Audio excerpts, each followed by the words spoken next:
Sim. Estamos em Hebreus, capítulo 2 agora. Vamos para o capítulo 2 de Hebreus.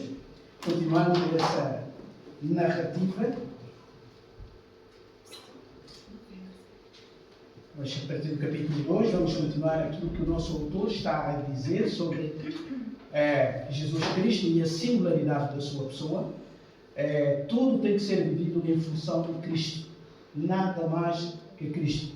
Todas as outras experiências devem conduzir para Cristo, porque a nossa relação com Ele é sim a relação determinante. Eu vou começar a leitura a partir do versículo 5. Portanto, carta aos Hebreus, ou Epístola aos Hebreus, capítulo 2, a partir do versículo 5, diz o seguinte. Vamos até o final deste capítulo. Diz assim: pois não foi a anjos que sujeitou o mundo que há de vir, sobre o qual estamos falando. Antes, alguém em certo lugar deu pleno testemunho, dizendo: que é o homem que dele te lembres, ou o filho do homem que o visites. Fizeste-o por um pouco menor que os anjos, de glória e de honra o coroaste e o constituíste sobre as obras das suas mãos. Todas as coisas sujeitaste debaixo dos seus pés. Ora, desde que lhe sujeitou todas as coisas, nada deixou fora do seu domínio. Agora, porém, ainda não vemos todas as coisas a ele sujeitas. Vemos, todavia, aquele que, por um pouco, tendo sido feito menor que os anjos, Jesus, por causa do sofrimento da morte, foi coroado de glória e de honra, para que, pela graça de Deus, provasse a morte por todo o homem. Porque convinha que aquele, por cuja causa e por quem todas as coisas existem, conduzindo muitos filhos à glória, aperfeiçoasse por meio de sofrimentos o autor da salvação deles. Pois, tanto o que santifica como os que são santificados, todos vêm de um só. Por isso é que ele não se envergonha de lhes chamar irmãos, dizendo: a meus irmãos declarei o teu nome, cantar-te-ei louvores no meio da congregação. E outra vez: eu porei nele a minha confiança. E ainda: eis aqui estou eu e os filhos que Deus me deu. Visto, pois, que os filhos têm participação comum de carne e sangue, destes também ele igualmente participou, para que, por causa da morte, destruísse aquele que tem o poder da morte, a saber, o diabo, e livrasse todos os que, por pavor da morte, estavam sujeitos à escravidão por toda a vida. Pois ele, evidentemente, não socorreu anjos, mas socorre a descendência de Abraão. Por isso mesmo, convinha que em todas as coisas se tornasse semelhante aos irmãos, para ser misericordioso e fiel sumo sacerdote nas coisas referentes a Deus e para fazer propiciação pelos pecados do povo. Pois naquilo que ele mesmo sofreu, tendo sido tentado, é poderoso para socorrer os que são tentados. Até aqui. Pai, nós te louvamos pela tua palavra. Obrigado pela revelação da tua vontade para as nossas vidas. Obrigado pelo revelador, o melhor mestre, o Espírito Santo, que nos assiste e nos ajuda a compreender a tua mensagem. Pedimos, pois, a tua graça, a tua orientação, a tua assistência, que o Espírito Santo possa sensibilizar os nossos corações e as nossas mentes também. Peço também que tu me ajudes na comunicação da tua palavra, de modo a ser claro e leal às verdades que ela nos quer transmitir. Obrigado mais uma vez pelo teu amor e pela tua graça. É isso que eu te peço em nome do Senhor Jesus. Amém. Eu prometi também acrescentar só a informação da nossa viagem culta lá em São Paulo. Teremos uma conferência dos pastores evangélicos, portanto, de todas as denominações evangélicas, em Santo Tomé, durante 3-4 dias, o máximo. Há uma necessidade urgente também, e eles propuseram um tema e tudo, que acharam que era importante para a realidade de Santo Tomé. Então, essas vossas orações, na quarta-feira, e as conferências são nos próximos 3 dias seguintes, peçam as vossas orações. Também aqui, transmitir a palavra de congratulação, de parabéns, mais uma vez, a Inês, com os seus 23 anos, agora completados, o Pedro também, aqui 15, por aí. Então, que Deus abençoe, continue a ajudar, é sempre bom. Significa que estamos vivos e vamos, então, celebrando também esses dias, lembrando do dia em que Deus permitiu que dessemos o primeiro grito, fora do útero da mãe, e encarássemos que o mundo é um mundo difícil, não é? Nunca vi a história de um filho, de um menino que nasce a rir. Dizem-nos as pessoas que fazem os partos, parteiras e os médicos, que normalmente é um grito. Normalmente os gritos, seja por nascimento normal e até por cesariano. Ninguém vem a rir, que vem ao mundo de batalhas, então penso que o conforto ficou, a piscina ficou, então assim que sai, o mundo já está a dizer, olha, veste para a batalha. Então o choro é um sinal que chegamos ao mundo real. Ok, vamos então para o nosso texto que acabamos de ler.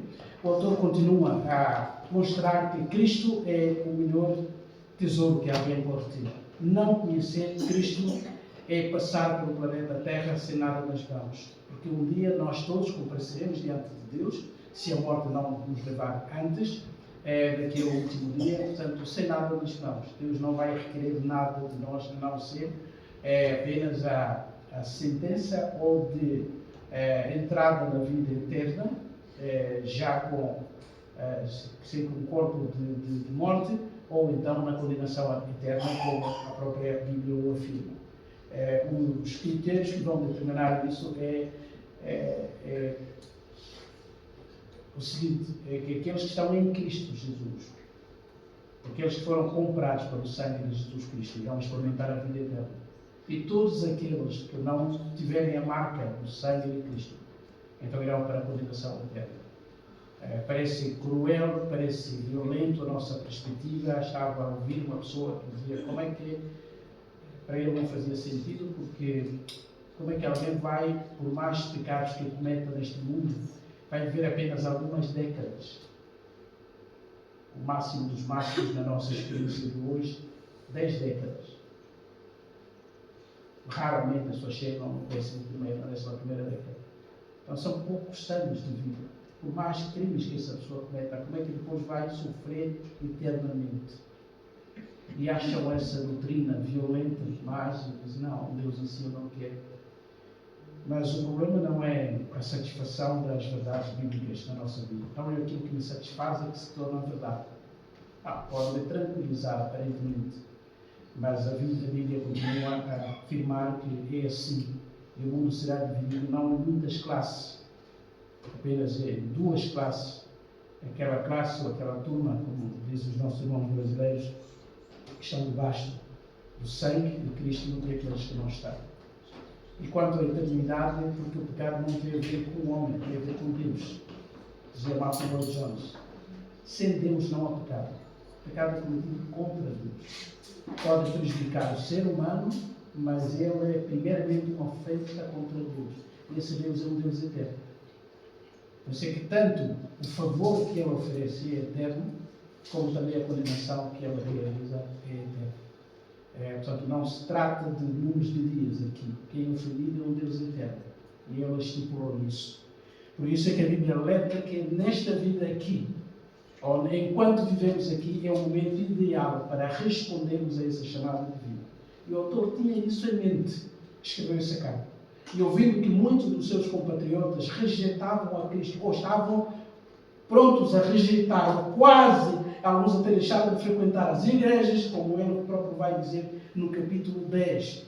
Não deixemos de nos congregar, usa a palavra eclesia ali, como é costume de alguns. Então já está a denunciar que já havia muitas pessoas a abandonar as congregações, outros a voltarem ao culto do templo e aquela pomposidade, porque era assim, valia a pena morrer pela religião estabelecida e que, de certa forma, era a identidade nacional, deixando Cristo e aquelas reuniões pequeninas que eram realizadas nas casas. Não, estamos a perder muito.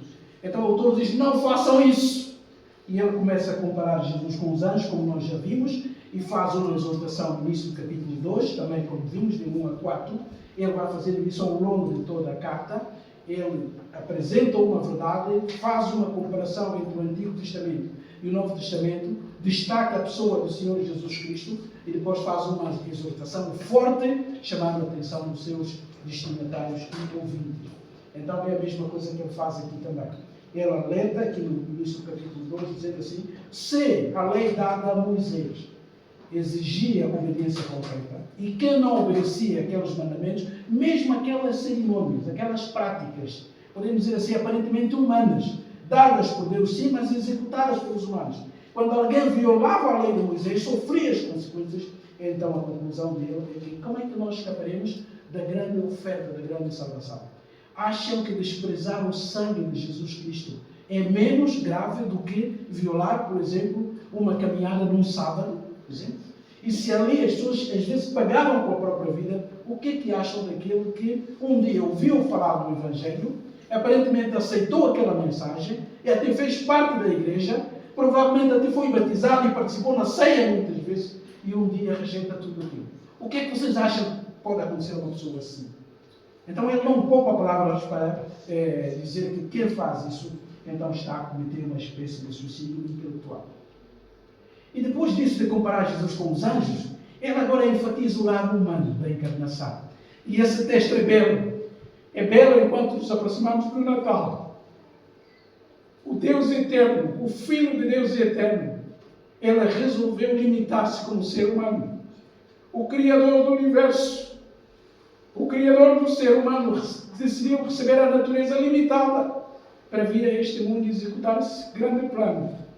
O autor agora vai mostrar qual é o estado do homem atual e o que é que Cristo fez quando veio como um ser humano, trazendo dentro de si as duas naturezas. Ele não deixou de ser Deus, mas pela primeira vez adquiriu uma natureza humana limitada. Então o autor quer provar isso para mostrar que Deus é um Deus maravilhoso e a salvação de Cristo eleva o ser humano a um patamar nunca alcançado, fazendo do seu próprio Salvador tornar-se seu irmão. Esse é o propósito. E ele veio como sacerdote, o representante dos seres humanos diante de Deus. E para ser representante humano, ele tinha que se tornar um humano como eles. Essa é a tese que ele vai defender aqui, para mostrar o valor da fé no Senhor Jesus Cristo. Prossigamos rapidamente o texto e ver o que ele diz. Ele começa logo a dizer: bom, eu já falei dos anjos. Eu já disse que os anjos são magníficos. Eles são inferiores a Jesus. Jesus é o Deus dos anjos. Mas não deixo de mencionar que os anjos são seres humanos, são criaturas com capacidades e uma dimensão superior à dos humanos. Um anjo pode receber uma informação para trazer ao Seixal, numa manhã, e receber uma informação da parte de Deus para levar a uma igreja que está reunida em Nova Iorque, por exemplo. E ele faz isso em segundo. O ser humano não pode fazer. Por mais jatos rápidos que tenhamos, por mais que o nosso grande engenheiro aí da mecânica, da eletrônica, nos está a motivar, dando-nos a esperança que um dia teremos carros voadores, não sei como é que será o tráfego aéreo, mas há tudo isso, a ciência diz que é possível, já protótipos nesse sentido já frequentados. Mesmo assim, nós não teremos essa capacidade que os anjos têm. Pode aparecer num momento e desaparecer no outro. Então, de certa forma, eles pertencem a uma categoria superior. Mesmo assim, Jesus não recebeu uma natureza angélica. Ele não se tornou um anjo para resolver o problema humano. Essa é a tese que ele vai dizer. Vejam lá, diz assim, versículo 5. Pois não foi a anjos que sujeitou o mundo que há de vir, sobre o qual estamos falando. Ele está aqui a referir-se ao versículo 2. Não é? O mundo, não é? E aquilo que existe. Então é essa a referência que ele faz. Antes, alguém em certo lugar deu pleno testemunho dizendo que o homem, ele está a citar aqui o Salmo número 8, para que te lembres, para que dele te lembres, e o Filho do Homem, para que o visites. Fizeste-o por um pouco menor que os anjos, de glória e honra o coroaste, e o constituíste sobre todas as tuas obras, ou as obras das tuas mãos. Todas as coisas sujeitaste debaixo dos seus pés. O autor está a dizer aqui, olha, mesmo sendo inferior em relação aos anjos, os homens foram criados de forma muito especial. Aliás, é a criação humana que a Bíblia relaciona a Deus. Diz eles foram criados à imagem e semelhança de Deus. Essa referência não é feita aos anjos. E quando Deus criou a terra, como nós o conhecemos, o autor está a dizer que ele foi criado para o homem. E quando nós lemos o livro de Gênesis, de facto encontramos essa lógica. Antes de Deus criar o homem, ele criou o ambiente. Não é? Criou todas as condições para que o homem pudesse viver. Ou seja, toda a casa estava a ser construída para o homem, de certa forma. E a nossa terra, o nosso espaço de viver, é mesmo uma casa. Os gregos chamavam de oikos. De onde veio a ecologia e todos os ecos possíveis, tem a ver com a casa, a terra. Então tudo foi criado para o homem e Deus deu um privilégio ao homem para que ele fosse o administrador de tudo aquilo que ele criou. Deus sujeitou toda a criação. O autor vai dizer que nós não vemos essa sujeição hoje. Por exemplo, vemos leões a comerem seres humanos, crocodilos a matarem e a comerem seres humanos. O ser humano, para entrar em certos sítios, tem que estar precavido, protegido e tal, mas isso foi a consequência da queda. Quando Deus criou tudo, o homem era dono, não diria dono, mas vice-regente, porque o dono continua a ser Deus. Mas ele foi criado como um vice-gerente, como um administrador. E toda a criatura ali estava sujeita. Por isso é que foi dada a autoridade ao homem para ele designar, dar o nome aos animais como ele entendesse. Nem Deus que deu, olha, tu vais chamar este disto. Não. O homem que olhava dizia, tu és leão, tu és cobra, tu és isso. E dar nome a alguém, na Bíblia, mostra também o domínio e o uso daquele que está a receber o nome. É um conceito bíblico. Então, o homem foi criado para sujeitar todas as outras coisas. E um dia, digamos assim, o mundo voltará e o homem ganhará essa dimensão. Mas o autor diz, mas hoje parece que não é bem assim. Cai chuva e a água mata o homem. Os animais atacam o ser humano. Parece que o ser humano é que tem hoje um medo, ou tem medo da criação que ele foi destinado a governar. Parece que não é bem assim. Mas mesmo assim, o Filho do Homem, o Filho de Deus, veio como ser humano. Porquê? E o autor continua. Essa é a estrutura, essa é a lógica que ele tem quando menciona isso. Versículo 8 ainda diz assim: ora, desde que ele sujeitou todas as coisas, nada deixou fora do seu domínio, do seu reino. Ou seja, tudo que Deus criou colocou debaixo da autoridade humana. Agora, porém, ainda não vemos todas as coisas a ele sujeitas. Ora, aqui está o pormenor. Mas quando nós olhamos a realidade, parece que não é bem assim. Até o ser humano é que é dominado muitas vezes pelo resto da criação. Não é? Essa é a lógica. Vemos todavia vemos aquele que, por um pouco, tendo sido feito menor que os anjos, e ele agora ajuda-nos de quem que ele está a falar, diz Jesus, por causa do sofrimento da morte, foi coroado de glória e de honra, para que pela graça de Deus provasse a morte por todo o homem. Ou seja, sem distinção aqui. Ele está a dizer, mesmo assim, Deus acabou por escolher este homem. Escolher o ser humano. E decidiu que o seu filho se tornasse não um anjo, mas um ser humano. Qual é o objetivo então? Se o ser humano já não sujeita ao mundo, qual é a razão para Jesus se tornar humano? Para além do facto do ser humano ter sido criado à imagem e semelhança de Deus. O outro está a dizer, no fundo, é para voltar a dar dignidade àquele ser humano que o perdeu, que a perdeu por causa do pecado. Então Jesus veio como ser humano, no fundo, para dar dignidade ao ser humano. Nós podemos ter um membro da família que é uma pessoa importante. Talvez o resto não seja. Mas a família fica valorizada por causa de uma, duas pessoas, um casal, ou uma família mais limitada, e até adquirimos um nome. E mesmo não tendo em termos pessoais a dimensão daquela pessoa, daquela avó, ou daquele casal, mas o nome deles dignifica a nossa pessoa. Nem sempre respeitados. E os antigos faziam isso. Ele se comporta desta forma, nem parece um Ventura.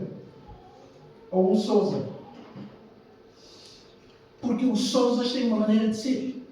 Porque houve um Sousa no passado que ganhou fama, ou dignidade, ou respeito, ou reputação, e aquele nome vai sendo guardado, conservado, a partir daquela figura. Mas pode chegar um momento em que um dos descendentes não se comporta como Sousa se comportava. E as pessoas conseguem fazer essa distinção. Hoje em dia ninguém liga muito isso, mas no passado ligava-se isso. Estava-se a estragar, a manchar o nome da família. E isso era gravíssimo. Nas outras culturas ainda reina isso, no Japão e outras culturas. Por causa do nome da família, alguém pode pegar numa faca e colocar no corpo de suicídio. E perguntamos, mas porquê? Porque alguma coisa fez com que a honra do nome da família fosse manchada. Empresários acusados de qualquer coisa, nós ouvimos meses depois, o maior empresário da zona acabou por tirar a própria vida. Às vezes deixa um bilhete. Porque eu não honrei.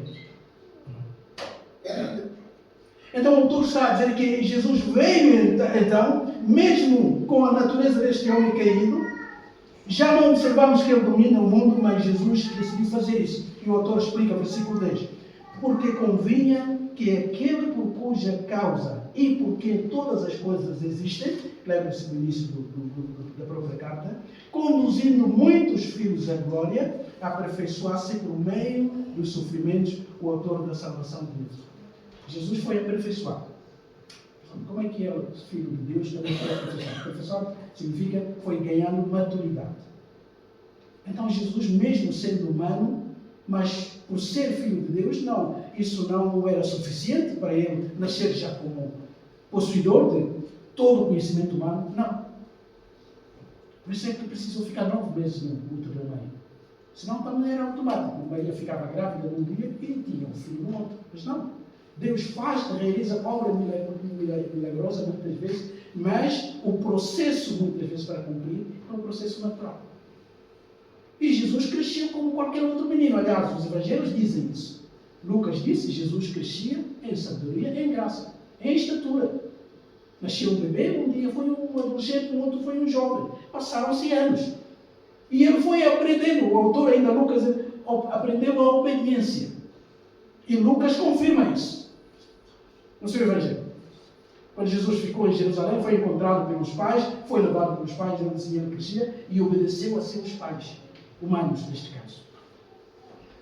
Então, Deus Pai mandou Jesus Cristo para seguir um processo humano normal, com um objetivo em mente da parte de Deus, para que ele se tornasse o representante dos humanos. A Bíblia diz aqui, o autor da sua salvação. Só Deus podia resolver o nosso problema, por isso é que Jesus, como Deus, veio. Mas o problema era nosso, como seres humanos. Então tínhamos que ter um representante humano. Porque o nosso primeiro representante, o protótipo da humanidade, Adão, com a sua esposa Eva, falharam. Levaram a humanidade à ruína. Então era preciso um outro representante que levasse o homem a um patamar elevado, ou seja, recolocasse no lugar certo da sua reputação. E ele o fez através dos sofrimentos. Ele teve que passar por um sofrimento. Pois tanto o que se santifica como os que são santificados, todos vêm de um só. Há essa natureza igual ou comum. Por isso é que ele não se envergonha de nos chamar irmãos. Isso devia fazer vibrar qualquer coração de um crente. Mesmo sendo humano, ele foi um humano perfeito. Mas a Bíblia diz que ele não se envergonha de chamar os crentes, seres humanos, mas que creem nele, irmãos. Nós só somos irmãos porque temos um irmão mais velho. E só somos irmãos porque nós fomos adotados pelo Pai comum. Ele é um filho distintivo, diferente, filho unigênito. E nós somos filhos adotados por Deus. Nós pertencemos ao mesmo Pai. No fundo, esse foi o objetivo de Jesus encarnar. Tornar-se nosso representante federal, como seres humanos, mas também aos crentes tornar-se o seu irmão mais velho. Por isso é que então, mais citações aqui do Salmo 22, citado aqui, e outros salmos também aqui, Isaías é citado também. Meus irmãos, declarei o teu nome. Então diz ele ainda, cantar-te-ei louvores no meio da congregação, ou seja, da igreja. E outra vez, eu porei nela a minha confiança. E ainda, és aqui, estou eu e os filhos que Deus me deu. Mais uma verdade categórica em termos de quem são os salvos. Jesus disse, Ele próprio afirmou já em João: ninguém chegará ao Pai senão por Ele. E também todos aqueles que chegam a Jesus foram-lhe dados pelo Pai. Isso que foi o Pai que nas deu as ovelhas que chegam. Ninguém chega, irmãos, ninguém crê de facto em Jesus Cristo se não for tocado pelo próprio Pai, pois conduzido pelo Espírito Santo, despertado também. Então o autor está a dizer aqui que Jesus tem essa relação de vínculo com aqueles que o seguem. Então ele explica, usando uma ilustração aqui, diz: visto, pois, que os filhos têm a participação comum de carne e sangue, destes também ele igualmente participou, para que por sua morte destruísse aquele que tem o poder da morte, a saber, Satanás, ou o diabo aqui, o adversário. É isso. Porque é que as pessoas consultam informações aos mortos, ou tentam saber o futuro, etc. Porque, em certa medida, é a morte. Aliás, eu diria mesmo que toda a tecnologia, no fundo, é para nos poupar da morte. Manter-nos um pouco mais saudáveis, ou com alguns anos a mais, porque lá no futuro está a morte. Irmãos, é isso. Olhando bem para a ciência, nós vamos dizer: é isso. Porque todo o conforto, porque toda a proteção no carro, os modelos, tem toda a blindagem, Júlia? Airbag. E tudo. Por quê? Não podemos evitar por absoluto os acidentes, mas podemos criar uma proteção aqui. Quando isso acontecer, ou para a pessoa não levar à morte. Tudo, no fundo, é isso. Quer dizer, lá no fundo, todo esse bem-estar aponta para ele. Ou atrasar a própria morte, ou evitá-la. Que ela apavora-nos. É contra a natura. Nós somos criados para a vida. Por isso é que a morte assusta, entristece, separa pessoas, cria dor e feridas. E Jesus veio para se tornar nosso irmão, para nos defender diante da morte e enfrentar o inimigo, que nós nunca seríamos capazes de enfrentar. E o texto deixa claro que esse inimigo é o diabo. E livrar-se todos os que, pelo pavor da morte, estavam sujeitos à escravidão por toda a vida. A morte escraviza. Ela é um poder tremendo. É o reino da morte. Domina. Aperta com nós, que nós temos pavor da morte. Há pessoas que viveram toda a vida, mas quando ficam gravemente doentes, entram em confusão completa. Crise. Vou morrer. Vou deixar tudo que conquistei. E se aquilo que dizem, que depois da morte há qualquer coisa, o que é que vai acontecer? Mas nós sabemos que para o cristão não é. Como disse alguém: um dia morrerei, mas todos os outros viverão. É só uma passagem. Mas a humanidade já está debaixo desse momento constante. E Jesus veio para fazer isso. Pois ele, evidentemente, não socorreu anjos. Vejam a ênfase do autor. Ele não veio para salvar anjos. Irmãos, isso é tremendo. Nós não temos nenhuma informação na Bíblia. Apresentar misericórdia aos anjos que pecaram. Apresentar um plano de Satanás para os demônios. Não temos. Mas aquele que foi criado à imagem e semelhança de Deus pecou. E lá mesmo, no ato, Deus foi lá, procurou-os, tirou as folhas banais, vestiu-os de pele de animal, o que pressupõe morte, e diz lá o texto de Gênesis, um pormenor que nós nem sempre precisamos. E Deus os vestiu. Ele não só providenciou, ele está aqui, cubra o nudez. Não, Deus é que os vestiu. É claro que teologicamente dizer que a nossa justiça só é coberta pela graça de Deus. Por isso é que ele enviou o seu Filho. Então ele não socorre anjos, mas socorre seres humanos, sobretudo aqui crentes, por isso é que ele destaca Abraão como pai da fé. Por isso mesmo convinha que em todas as coisas se tornasse semelhante aos irmãos, e aqui está não a falar de todos os seres humanos, mas aqui dos crentes, tendo em conta o contexto, para ser misericordioso e fiel, sumo sacerdote nas coisas referentes a Deus e para fazer propiciação pelos pecados do povo, pois, naquilo que ele mesmo sofreu ou padeceu, tendo sido tentado, é poderoso para socorrer os que são tentados. O autor tinha dito que assim como os filhos nascem com a natureza dos pais, trazem a carga genética dos pais, então Jesus veio como um ser humano para que nós pudéssemos chegar a Deus através dele como nosso irmão mais velho. mas Ele veio para realizar o nosso plano de salvação e para nos representar diante de Deus. E eu termino com essa dupla ênfase aqui. Ele veio para nos representar como seres humanos, para nos defender diante do inimigo terrível, para tirar todos aqueles que viviam debaixo do medo da morte, de alguém que os escravizava, que é Satanás, mas ao fazer isso ele faz também exerce também uma outra função. Também veio para nos representar diante de Deus. E o autor, pela primeira vez, vai introduzir o tema do sacerdócio de Cristo. É o tema quase que ele vai levar, pelo menos até o capítulo 10. Jesus é o nosso representante. Por isso é que nós, quando oramos, terminamos em nome do Senhor Jesus, ou em nome de Jesus. Não uma fórmula mágica. É quer dizer, tudo isso que estou a dizer, a levar diante do trono da graça de Deus, tem que chegar lá com perfeição. E a perfeição que leva a minha oração diante de Deus é a perfeição do seu Filho Jesus. Que Deus nos ajude, irmãos, estimule a nossa fé. Que Cristo seja a pessoa mais importante. E a cada dia, a cada semana, a cada mês, a cada ano que passa, Cristo seja conquistador completo da nossa alma. Que Ele esteja em primeiro lugar em relação a tudo e a todos. E que Ele seja a nossa motivação.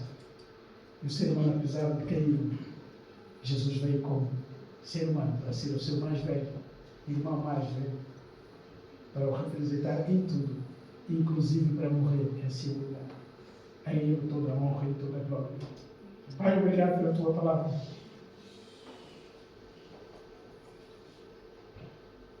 Perdoa-nos porque nem sempre exaltamos a obra de Cristo, nem sempre enfatizamos a encarnação. Mas foi um milagre, uma obra de amor. E nós te agradecemos por Cristo. Ajuda-nos a encarar a vida sem medo da morte. Ajuda-nos a viver para Cristo, para que o inimigo das nossas almas não atrapalhe a nossa caminhada de fé. Assiste-nos, ó Pai. É a nossa oração. Em nome do Senhor Jesus. Amém. Gustavo, temos um hino final? Não. Nós, no último maior, refletimos também, vamos no vídeo, claro, criado e tudo, com certamente autoridade de Deus. Portanto, vamos aproveitar agora este tempo para refletir e procurar assimilar ainda melhor o que acabámos de ouvir. Em reflexão e oração silenciosa.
Claro,